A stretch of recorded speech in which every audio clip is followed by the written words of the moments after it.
Long Tall Lincoln by Jennifer Dustling. Pictures by Chin Ko. Abraham Lincoln said it himself. He was not a pretty man. He was long and tall. His ears stuck out. His clothes were usually wrinkled, and his pants were too short. Lincoln didn't look like a president. He didn't always act like a president either. But that didn't matter. Lincoln acted the right way for the country.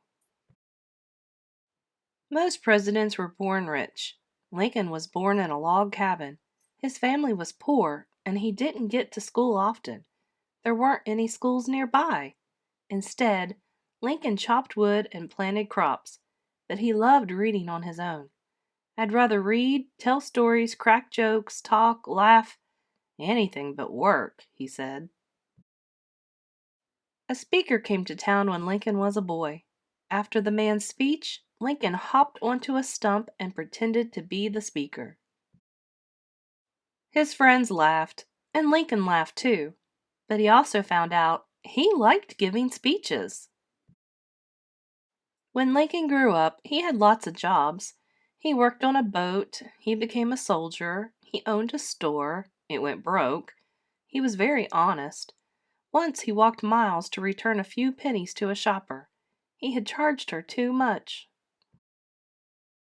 Lincoln didn't seem like a man who would be president one day, but he studied hard and became a lawyer. He cared about people and about justice. Lawyers gave lots of speeches too. Lincoln liked that. One night at a dance, Lincoln met a lady named Mary Todd. Mary was short and round. Lincoln was tall and thin, but they made a good match.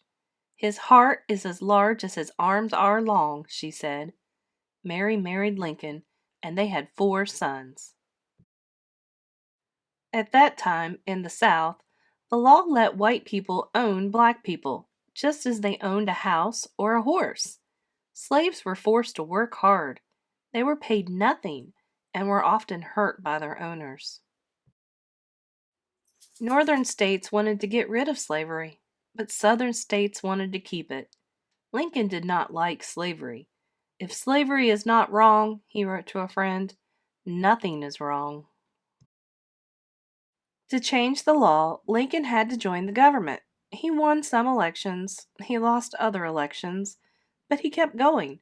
His speeches were very good. People got to know him. Finally, Lincoln ran for president. He looked funny. He talked like a country boy, but people knew he was honest. He won the election and became the President of the United States. Before the election, Grace, an 11-year-old girl, sent Lincoln a letter. She had an idea. Grow a beard. She thought more people would vote for him, and she wrote, "All the ladies like whiskers." Lincoln took Grace's advice and stopped shaving.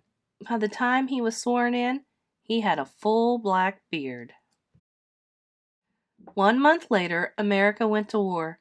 Northern states against Southern. It was a tough time to be president. Even as president, even during the Civil War, Lincoln kept his humble ways.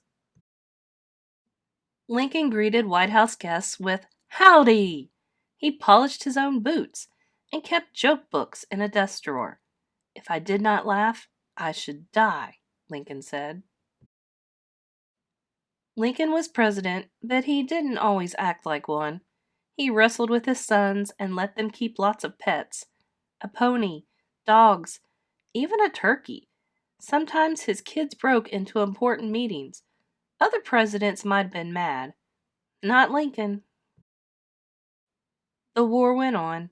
In 1863, Lincoln made a bold move. He ordered that Southern states free their slaves. "If my name ever goes into history," Lincoln said, "it will be for this act."